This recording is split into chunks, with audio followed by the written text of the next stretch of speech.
Ayan, so magandang araw mga kababayan, and this is Divine PH, and gusto ko lamang pong magbigay ng komento regarding po ito doon sa full interview po ni Katunying kay First Lady.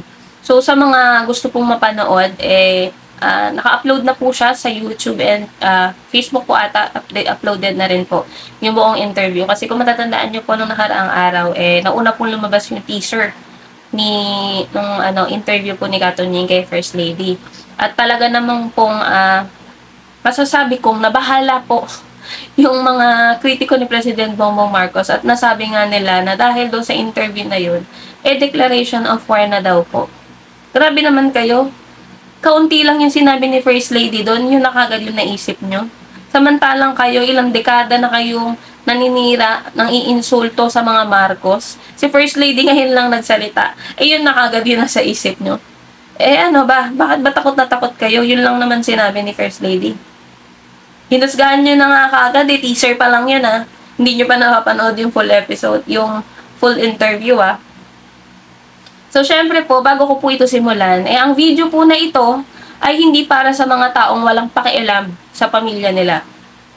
Yung mga taong okay lang na nasasaktan yung mga mahal nila sa buhay, asawa nila, anak nila, magulang nila, mga kapatid nila, hindi po para sa inyo to.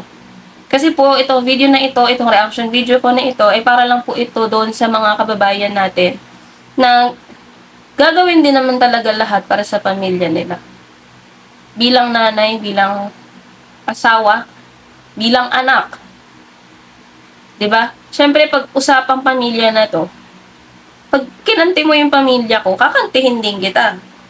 Mostly ng tao ganun ang mindset, 'di ba? Pero si First Lady nag-react lang naman. Naglabas lang siya ng sama ng loob. Which is valid. At walang sino man po ang pwede mag-invalidate niyan. Kahit sino pa kayo. Kahit ano pang posisyon nyo. Wala kayong karapatan mag-invalidate ng nararamdaman ng isang ina at ng isang asawa. Hindi porket asawa niya presidente. Okay lang yan. Pagtawanan natin siya. Pag sa inyo nangyari, pagtawanan kayo, syempre gigil na gigil kayo for sure. Tao rin po si First Lady Lisa. Kagaya nyo. Na may damdamin. At nasasaktan pag nasasaktan na yung mga taong importante sa kanila. Kaya kung ikaw yung tipo ng taong matutuwa ka, masaktan ang mahal mo sa buhay, ay hindi po para sa iyo ang video na ito. Okay. So simulan po natin doon sa video kasi pinanood ko yung buong interview ni Katunying kay First Lady. And ito lang po ang masasabi ko. Mula dun sa umpisa hanggang sa matapos po yung interview. Alam mo yung First Lady na genuine. Yun po yung napanood ko. Kasi ang tao, mararamdaman naman natin, 'di ba? Kung yung taong kausap natin, yung taong kaharap natin, pinaplastic tayo o nagpapakatotoo lang. Well, habang pinapanood ko po siya, dahil malakas din po ako, hindi ako sa nagyayabang, pero for sure, may mga kababayan tayong mag-a-agree sa akin na may mga malalakas yung alam mo matatalas ang instinct. Kung totoong tao ba yung kausap mo, hindi. Kasi, sa dami ng taong halubilo ko. Sa dami ng taong nakakahalubilo ko, nararamdaman ko kung may something. Siyempre, hindi naman ako mapanghusga agad na tao, no? Pakikisamahan ko pa din, pero yung parang paplastiking ko na, makikisamahan kita kasi gusto kong i-clarify kung totoo ba yung instinct ko. Kung tama ba yung instinct ko na ganito ka pala, ganyan ka pala. Hindi ako manghusga agad. Observe muna. Yun yung pinakaano kasi talaga. So, upon observation din and while listening sa interview po nila, yung genuine First Lady po yung naririnig ko. And naiyak ako actually dun sa part na napag-usapan nga po yung about pamilya. Kasi syempre kung hindi nyo tatanungin, hindi naman sa pag-aano, ako po ay isang may bahay din. Ako rin ay isang ina. Anak din ako, syempre may magulang ako at isang kapatid. At kaibigan. Syempre may mga kaibigan din ako. So syempre kung yung mga usapang pamilya na yan, usapang mga taong importante na sa'yo, ang syempre ginawa ng masama, ng mga taong hindi naman talaga lubos nakilala sila, masasaktan, magagalit, magre-react. At baka nga hindi lang yan yung gawin 'di ba? Pag pamilya mo na inargabyado. Doon nga po sa interview, mga tanong ni Katunying about personal life ni First Lady Lisa, kung paano sila nagkakilala ni PBBM. yung naging buhay nga ni First Lady. And ngayon, as of now, kung kamusta nga ba siya, yung mga daily routine niya, yun po yung mostly asked question ni Katunying. Na I don't think na naka-harm sa mga kritiko ni PBBM kasi nagpapakatotoo lang naman si FL dun sa mga sagot niya. Gusto ko lang po i-point out, kumbaga yung mga itinulong po ni First Lady kasi alam niyo naman po na ilang taon din walang First Lady talaga, no, na tumutok po sa iba pang mga proyekto kasi bilang isang presidente hindi naman po kaya ng isang presidente gawin lahat. Kaya nga siya may mga kumbaga sa ahensyang ito may nag-handle, may USIC siya, gato ganyan. 'Di ba? Kasi hindi po kaya ng pangulo yan i-handle mag-isa. Kailangan niya talaga ng katuwang at syempre yung First Lady natin na sinasabi nyong paepal, na sinasabi nyong umaas ng presidente. Kasi 'di ba ang tawag nila Mrs. President, ang dami nga nilang bansag, ang dami nilang nickname. Pero ni isa, wala naman silang napatunayan. 'Di ba? Kung sabi pa nila Lisa Smugs, Haas, whatsoever, bakit di nyo kasuhan? Wala naman immunity ang First Lady, ang presidente lang. Libreng kasuhan, ba't hindi nyo gawin? 'Di ba? Kesa mag fake news kayo dyan, hindi naman na ganun kasyunga ang mga tao. Ang daling mag-research. 'Di ba? Kaya malalaman agad nila kung ikaw fake news. Nagpapakalat ka lang ng fake news, 'di ba? So, yan po ilan sa mga naitulong po ng First Lady natin na sobrang busy, which is true naman. Ayan, so sa grabe ng pambabatikos po, no, sa kay BBM, kay First Lady at sa pamilya niya, si First Lady tahimik na nagtatrabaho. Sabi niya, 'di ba, very private person siya, kaya nga ilan pa lang yung interview niya sa buong buhay niya. Sabi niya parang mga 3, pangatlo pa lang yung kay Katunying na interview niya sa buong buhay niya. Kasi nga very private person siya. Ayaw niya daw yung mga pabida. Hindi niyo rin naman masasabi na nagpapabida si First Lady sa mga ginagawa niyang pagtulong sa administrasyon. 'Di ba? Kasi for sure naman ako, pag si First Lady ay walang ginawa, may masasabi kayo. Ngayong may ginagawa, may nasasabi pa rin kayo. Ano ba talaga? Biruin mo nung nagpunta kami ng Malacanang, January po ata iyon. Nag-tour po kami sa loob ng Malacanang. Alam ko po na post ko rin yung mga development po, no, art improvement, yung mga upgrade po diyan sa Malacanang Palace. So marami po yan, marami pong in-upgrade, pinaganda, at syempre para mas komportable po, hindi lamang sa mga nagpupunta ng Malacanang, pati syempre sa mga empleyado. Ayan yung may totoong pakialam, yung may totoong care sa mga kababayan natin. Tapos, yan po, may bahay ugnayan dyan, Tio's Mansion. Yung bahay ugnayan, Road to Malacanang, yan po yung, kumbaga, lahat po, mula nung kampanya hanggang sa maging presidente si BBM, andyan po. Andyan po yung lahat. Pati po yung mga paraphernalias, yung mga binigay po ng mga supporter, mga drawing, mga portrait, andyan din po yan. So, makikita nyo po yan. Yung sa Tio's Mansion naman po, lahat po ng mga naging presidente ng Pilipinas nandyan. Yung history po nila nandyan. So, maganda pong mabisita. Libre po yan. Magpapaano lang po kayo tawag dito. Papaschedule nyo lang po siya. Mag-email po kayo, tapos schedule kung ilan yung pupunta, kailan kayo pupunta. Yan, libre po, may tour kayo dyan. Kasi nagpunta po kami niyan nung soft opening, nagpunta po kami dyan at na-i-vlog din po namin yan. Siyempre, isa rin sa achievement ng ating First Lady yung love for all na sinasabi nila, nag-love for all, tatakbo sigurong senator yan. Ganun na agad ang mindset. Si FL nga, di ba, sabi niya sa interview, nami-mix match niya yung mga panghalan ng mga government official. Hindi talaga siya into politics. Sabihin na natin ganun. Hindi siya into politics. Kasi kung into politics siya, sana noon pa. Nung hindi pa presidente si BBM, nung governor pa lang siya. Nung senator pa lang siya. Diba? Pero ilang taon, ilang dekada na nakalipas. Hindi naman tumakbo si FL. Tapos, kung ano-ano pang ginagawan pa nila ng issue na yung love for all daw is kasi nga daw gusto tumakbo ng senador. Eh, dapat noon pa yan, kung interesado talaga yan ha.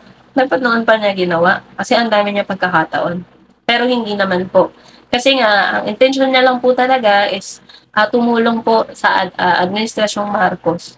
Kasi nga sabi ko, di ba, hindi naman talaga kaya gampanan lahat yan ng Pangulo. Yung tipong siya lahat gagawa.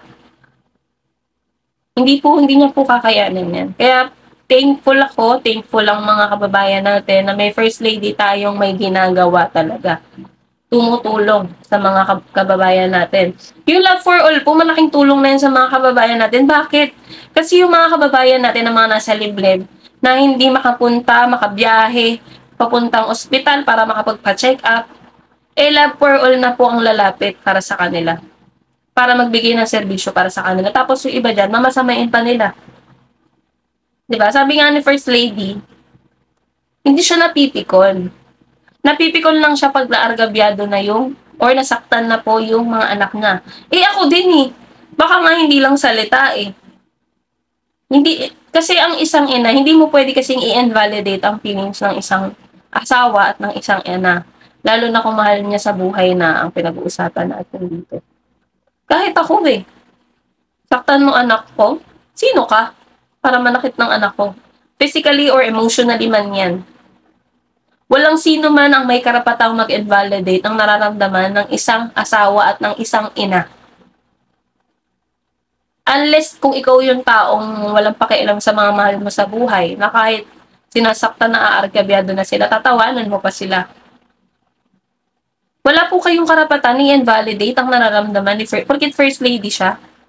Porkit nasa politics yung asawa niya. I-invalidate nyo na yung nararamdaman nila. Human being pa rin sila na nakakaramdam ng sakit. Lalo na pagka pamilya na inargabyado. Kumbaga, sila kahit nalaitin sila, pagsalitaan sila ng di maganda, gawan sila ng fake news. Okay pa eh, kaya pa nilang tikisin eh.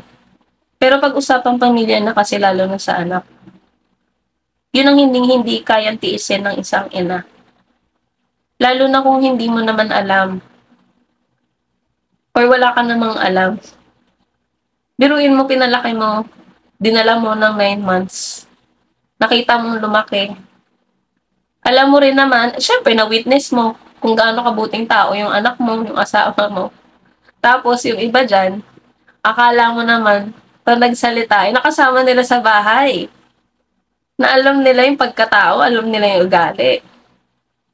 Eh baka nga pag yung anak mo yung hinusgahan kung ano nang gawin mo, baka hindi lang yan. Tapos si FL, ini-invalidate niya yung nararamdaman niya bilang isang ina. Ini-invalidate niya yung feelings niya bilang isang asawa. Normal lang na masaktan yan. Kasi kilala niya yung pamilya niya. Sabi nga, di ba ni FL, yung mga kasama nila sa bahay, hindi magtatagal yan kung masamang tao sila. Which is, nag-agree ako.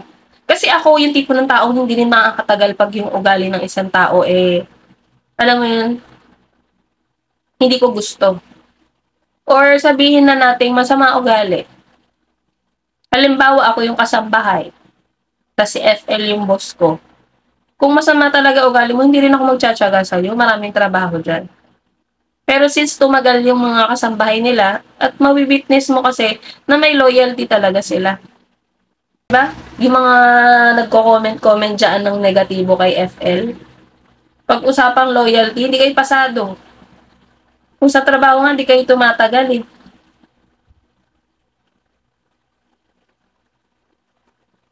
Kung masamang tao talaga sila, walang tatagal sa kanila. Kasi ako ganun din ako. Kung may kasama akong masamang tao, hindi ako magtsatsaga sa'yo.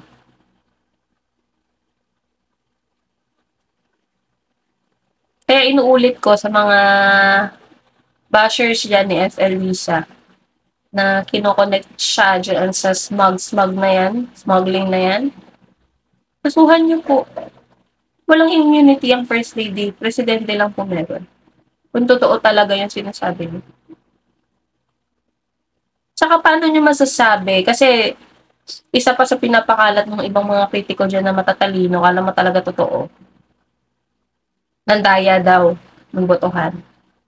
Paano mandadaya? Eh, sino bang presidente that time bago nung kampanya? Sino ba presidente nun? Hindi naman si BBM. Private citizen pa siya that time. 'Di ba? Sino ba presidente nun? Hindi naman si BBM. Ano namang ano niya dyan? Ano namang kapangyarihan niya para gawin yun? 'Di ba? Alam niyo yung buntong kayo ng bintang kayo ng bintang na wala namang kayong pruweba. Bumabalik sa inyo. Tapos may mga ano pa dyan, kani-criticize pa yung itsura ni First Lady dun sa interview. Baka nakakalimutan nyo, senior na po si First Lady. Tapos ikukumpara niya dun sa 20 years ang gap. Para kayong mga ano, no? Eh, tuloy ako, nag-post din ako, syempre. Kasi na-bad trip ako eh. Pupost yung mukha ni FL na, alam mo yung candid post na in-screenshot dun sa interview na parang ang ano ng mukha niya. Wala kayong respeto, senior na po yan. I-compare nyo ba naman dun sa mas bata? Dapat ang pinapakita nyo yung picture ng kabataan nila. Nakikita nyo naman yung mga picture ni FL nung dalaga pa siya eh. Sobrang ganda. Kasi i-compare nyo ngayong ano na siya, senior na siya. Kung di ba naman kayo nag-iisip eh. Sabi ko nga, kung patalinuhan lang at pagandahan, si FL na yun. Si FL na yun. Matalino si FL, maganda si FL. At masasabi kong mabuting tao siya. No comment na lang dun sa iba. So, yun lamang po mga kababayan and maraming salamat po sa inyo lahat.